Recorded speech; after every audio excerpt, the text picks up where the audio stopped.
Om Swastiastu. Umat Sedharma dimanapun berada, senang sekali rasanya saya, Nimade Saryasih, dapat memandu acara taksu, tutur agama dan kerukunan melalui suluh umat. Program ini merupakan program kerja Pok Jalu, bekerja sama dengan penyelenggara Hindu Kabupaten Luwu Timur. Pada kesempatan kali ini, kita akan mengangkat topik tentang makna lungsuran atau surudan. Umat Sedharma, pada kesempatan kali ini saya akan ditemani oleh dua narasumber yang sudah hadir di tempat ini. Adapun narasumber saya yang pertama adalah Bapak Komang Artabuana SPDH. Om Swastiastu Pak Komang. Om Swastiastu. Dan adapun narasumber saya yang kedua adalah Ibu Dewi Adiani SPD. Om Swastiastu Ibu. Om Swastiastu. Umat Sedharma dimanapun berada, kita membahas tentang apa sebenarnya makna dan landasan filosofis lungsuran atau surudan. Dan apakah memang benar realita di kalangan masyarakat kita umumnya memilih dan memilah jenis lungsuran atau surudan. Seperti yang kita ketahui bersama, umat Hindu dalam melaksanakan persembahyangan dapat menggunakan sarana upakara. Sarana upakara ini dipersembahkan ke hadapan Ida Sang Hyang Widiwasa sebagai sarana penunjang untuk memuja Ida Sang Hyang Widiwasa yang disebut upakara. Nah, setelah sarana upakara ini dipersembahkan ke hadapan Ida Sang Hyang Widiwasa, maka itulah yang disebut dengan lungsuran atau surudan yang dapat kita nikmati atas anugerah dari Ida Sang Hyang Widiwasa. Nah, untuk lebih jelasnya lagi, umat Sedharma dimanapun berada, kali ini saya akan bertanya kepada ahlinya. Sebenarnya apa sih makna dan landasan filosofis atau lungsuran menurut Bapak Komang Artabuana? Baik, terima kasih. Sebelum saya menjawab pertanyaan daripada moderator, tak lupa yang mengucapkan panganjali umat. Om Swastiastu. Om Swastiastu. Bagus sekali pertanyaan dari Ibu Made mengenai yang ditanyakan Bu Made tadi, apa filosofis dan landasan daripada surudan atau lungsuran. Baik, yang mengupas sedikit apa sih filosofis dari lungsuran atau surudan ini. Hukum daripada filosofis daripada lungsuran atau surudan ini kita ambil daripada hukum trikona, yaitu utpati, stiti, dan pralina. Kenapa utpati, stiti, dan pralina? Karena ini hukum merupakan daripada perwujudan alam semesta. Jadi dari yang tiada menjadi ada, yang ada jadi dipelihara dan kembali kepada peleburan atau pralina. Seperti misalnya begini, Bu Made jelaskan tadi, Bu Made jelaskan tentang upakara. Misalnya adalah yadnya. Upakara ini saat membuat itu disebutkan di dalam hukum trikona yaitu utpati. Nah, sedangkan saat kita mengaturkan atau mempersembahkan itu adalah setiti, artinya pemeliharaan perwujudan kita. Dan kembali kepada swece Ida Sang Widi, yaitu kembali ke pralina, yaitu hidangan. Nah, lungsuran atau yang kita sering dengar bahwa di dalam bahasa Sanskerta dijelaskan juga disebut dengan prasadam.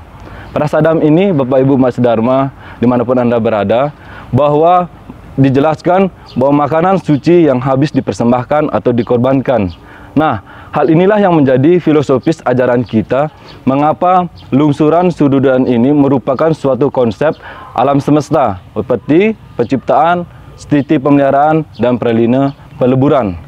Nah, kembali lagi kepada apa landasan daripada hukum ini, yaitu adanya konsep bahwa kita percaya bahwa Tuhan menciptakan kehidupan setelah itu Tuhan juga yang akan menjaga alam semestanya dan kembali kepada beliau. Sekira demikian, sekiranya nanti ditambahkan oleh Bu Dewi. Ya, berarti menurut Pak Komang, landasan filosofi daripada lungsuran ini berarti mengacu pada ajaran Trikona tadi tersebut. Betul sekali, Bu. Kalau menurut Ibu Dewi, seperti yang dijelaskan Pak Komang tadi, bahwa makna daripada lungsuran itu mengacu daripada ajaran Trikona. Kalau menurut Ibu Dewi, kira-kira tambahannya itu bagaimana? Terima kasih Ibu Made. Adapun apabila kita melihat secara lebih luas, makna dari lungsuran atau surudan ialah menunjuk kepada strata atau tingkatan dari suatu makanan ataupun hidangan. Jadi sebelum kita melaksanakan pembuatan upakara Banten, pada saat mengaturkan bebantenan tersebut ialah terdapat proses pembuatan yang sebelumnya sudah dijelaskan oleh Pak Komang mengenai Trikona bila dihubungkan. Kemudian dalam pembuatan itu juga terdapat beberapa komponen-komponen untuk melengkapi upakaranya, seperti kelengkapan berupa nasi atau tipat yang boleh kita gunakan pada upakaranya.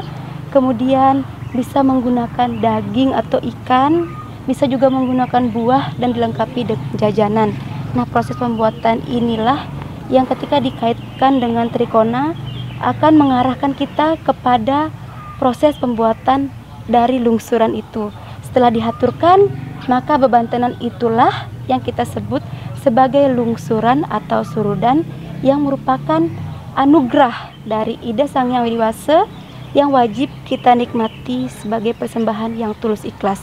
Nah, melihat dari keadaan sekarang ini bahwa sebagian dari umat kita memilih dan memilah mengonsumsi atau menikmati hidangan surudan, entah itu dilihat dari siapa yang membuatnya ataupun kepada siapa dihaturkan, sehingga beberapa umat akan memilih dan memilah untuk tidak mengonsumsi maupun mengkonsumsi dari hidangan tersebut.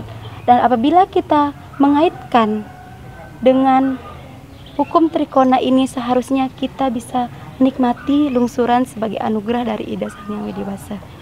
Mungkin seperti itu, Bu, yang bisa saya sampaikan. Jadi menurut Ibu Dewi, makna lungsuran tersebut merupakan bebantenan yang sudah dipersembahkan di hadapan Ida Sang Hyang Widi Wasa sebagai anugerahnya yang dapat kita nikmati. Iya, jadi betul seperti sekali. itu ya, Bu ya. Iya, betul. Kemudian saya bertanya lagi pada Ibu Dewi, berdasarkan yang sebelumnya sudah Ibu jelaskan tadi mengenai makna lungsuran tersebut,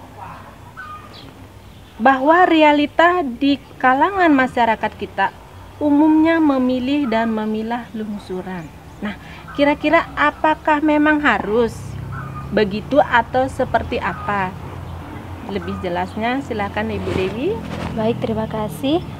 Untuk realita saat ini di kalangan sosial keagamaan kita sebagai umat Hindu, memang sangat banyak kita jumpai umat kita yang memilih dan memilah untuk mengkonsumsi surudan ataupun lungsuran hasil persembahan kepada Ida Sang Hyang Widi Wasa. Ini kembali kita kepada konsep Hindu, ialah Sarwa Idam Kalu Brahman, yakni semua makhluk adalah ciptaan Tuhan, sehingga bisa terrealisasi yang namanya Wasudewa Kutumbakam, yakni semua makhluk adalah bersaudara. Kenapa saya mengambil konsep Hindu dua yang tadi itu? Ialah agar kita mengetahui bahwa kita di hadapan Ida Sang Hyang Widi Wasa adalah sama. Tidak ada golongan satu ataupun golongan dua di hadapan Ida Sang Hyang Widi Wasa. Yang kita miliki adalah karma wasana kita sendiri. Sehingga ketika kita dihadapkan dengan surudan ataupun lungsuran yang sebelumnya kita buat dengan tulus ikhlas dan kita haturkan ke hadapan Ida Sang Hyang Widi Wasa, tentu tidak ada lagi alasan bagi kita untuk menolak ataupun tidak menikmati dari anugerah Ida Sang Hyang Widi Wasa itu sendiri. Mungkin itu, Ibu.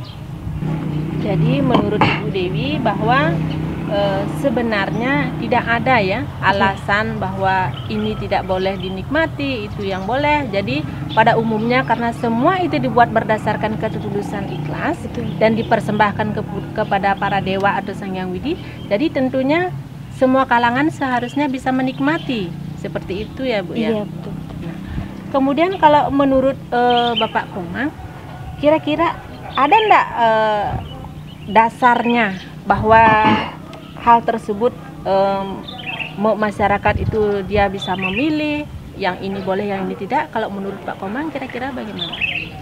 Baik, terima kasih Ibu Made selaku moderator. Umat Hindu dimanapun Anda berada, betul sekali apa yang dikatakan teman saya selaku narasumber, bahwa makanan sejatinya adalah sama. Dalam artian kita boleh makan selagi itu makanan yang sehat, yang seperti itu ya. Nah, adapun di kalangan kita, polemik di umat Hindu khususnya orang Bali ya, kadang-kadang memilah dan memilih suatu lungsuran, kan begitu. Ada dua konsep yang bisa kita kembalikan kepada ajaran kita.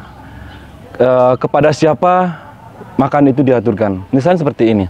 Ada di kalangan umat Hindu kita, misalnya dari Soroh atau bahkan dari kalangan kaste ya, tidak mau memakan artinya surudan daripada lungsuran dari kasta lain atau kawitan lain, entah itu Sudra dan sebagainya yang berkaitan dengan ksatria, yang pradewa dan sebagainya.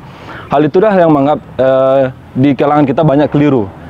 Yang pada intinya ajaran kita dijelaskan di Bhagavad Gita, Adhyaya 4 Sloka 31 dijelaskan di sana sudah sangat jelas, yadnya sista merta bujo bujo baru yanti brahmam sartanam nayam lukus tri adjanats kutoyah kuru sataman. Artinya siapapun yang makan hasil persembahan suci dengan tulus ikhlas, maka dia akan kembali kepada Brahman atau sesuatu yang abadi atau kekal. Sedangkan orang yang tidak mempersembahkan korban suci dan tidak menyembah atau mempersembahkan kepada dunia lainnya, maka dia akan kembali pada konsep kesengsaraan atau tidak kembali kepada ajaran agama. Nah, itulah kembali lagi tadi memilah dan memilih makanan.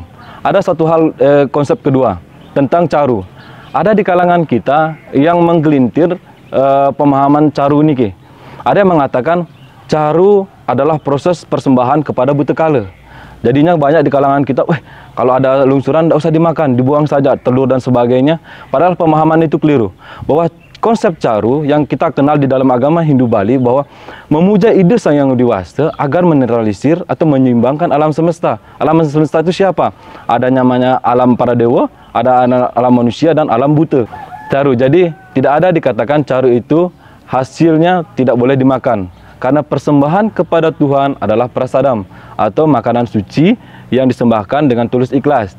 Ada lagi pertanyaan terus, lungsuran atau prasadam apa yang tidak boleh dimakan? Hanya satu jawabannya, Bapak Ibu Mas Dharma. Lungsuran yang diaturkan tidak tulus ikhlas. Itu perlu ditekankan. Kenapa demikian? Polemik di antara kita banyak mengatakan kita memuja, kita mempersembahkan ke buta kala, kita mempersembahkan ke orang jin-jin dan sebagainya, bahwa yang tidak boleh dimakan hanya satu, yang tidak tulus ikhlas. Kepada Ibu umat sedharma yang berbahagia, saya kira sangat jelas apa itu lungsuran, prasadam dan sebagainya, karena di ajaran agama Hindu sangatlah luas dan memiliki pandangan yang sangat jelas bahwa kita selalu memuja ide Sang Widi Wasta untuk memuja daripada proses kehidupan trikona, yaitu Pati, Stiti, dan Pralina. Saya kira saya kembalikan lagi kepada Ibu.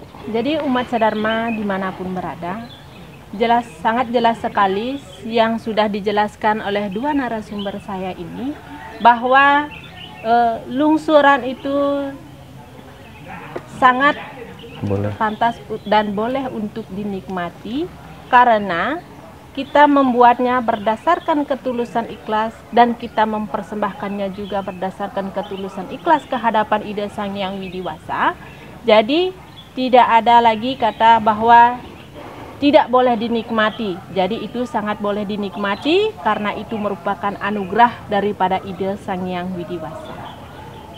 Nah, umat sedharma dimanapun berada, demikianlah topik kita kali ini.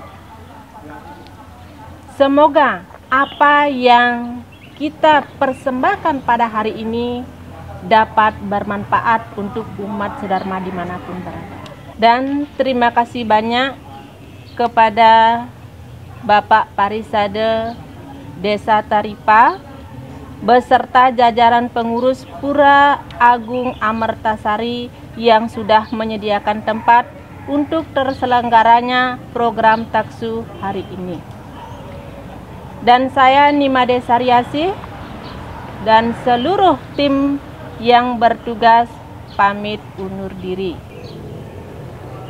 Om Santi Santi Santi. Om.